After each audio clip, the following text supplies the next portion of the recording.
Hello बच्चों, let's read the given question. The question says gravity at poles exceeds gravity at the equator in the ratio of 301 is to 300. A pendulum regulated for poles is taken to the equator. Calculate how many seconds a day it will gain or lose.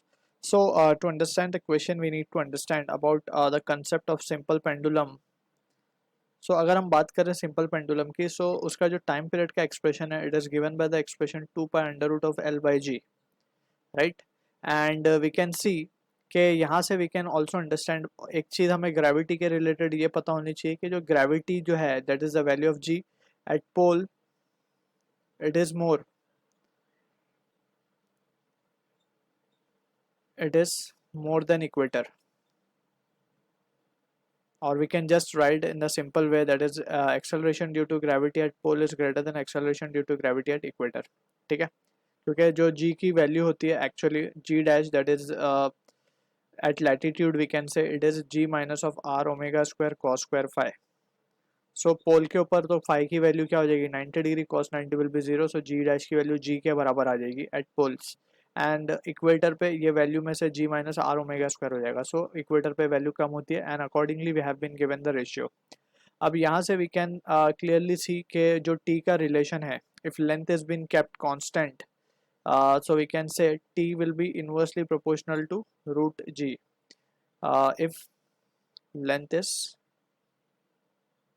Constant, यानी कि एक ही pendulum दो जगह पे ले जाया जाए. So in that situation we can say कि दो अलग जगह जहाँ पे ग्रेविटी वेरी कर रही है, so in that situation we can go for this relation. ठीक है, अब अकॉर्डिंगली हमें बताना है कि टाइम पीरियड बढ़ रहा है या घट रहा है. So that is what the question we need to understand. So now from this expression हम क्या लिख सकते हैं, T dash upon T can be written as under root of G upon ji dash, right. अब यहाँ से we can see T dash upon T can be written as, अगर हम ध्यान से देखें, सो जी जो है हमारा वो है G at poles, because initially the pendulum was regulated at poles, right. So हम यहाँ पे वी कैन राइट, यहाँ पे हम लिख देते हैं जी अप पोल और जी इक्वेटर. ये रेशियो हमें बेसिकली गिवन है gravity at the equator, so ये गिवन है 300 1 अपॉन 300. ठीक है, so basically this is for a case it will be g upon ji dash. ठीक है, so in that situation we can से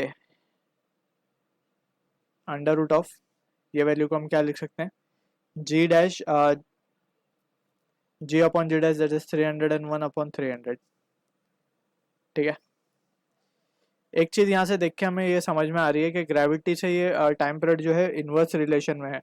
ठीक, सो हमने इसको जी की वैल्यू को ऐसी जी की वैल्यू पहले पोल्स पे थी, फिर इक्वेटर पे हम ले गए इसे. ठीक है, अब पोल से इक्वेटर पे जी की वैल्यू कम होगी तो टी की वैल्यू क्या होनी चाहिए, बढ़नी चाहिए, यानी कि गेन का केस होना चाहिए. यहाँ पे लेट्स चेक कि हमें ये वैल्यू क्या मिलती है.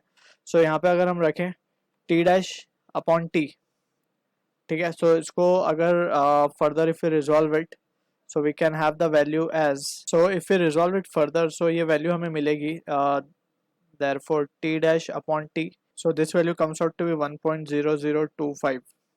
ठीक, अब यहाँ से we can see this value can be written as T dash upon T, अगर हम दोनों साइड -1 कर दें and we can cross multiplied, so we can get this result as 0.0025.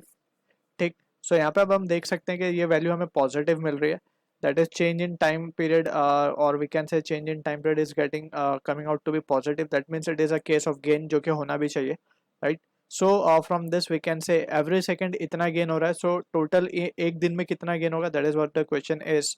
So we can say in one day there are 24 into 3600 seconds, so that corresponds to 86400 seconds. अब हर second इतना gain हो रहा है, so we can say therefore total gain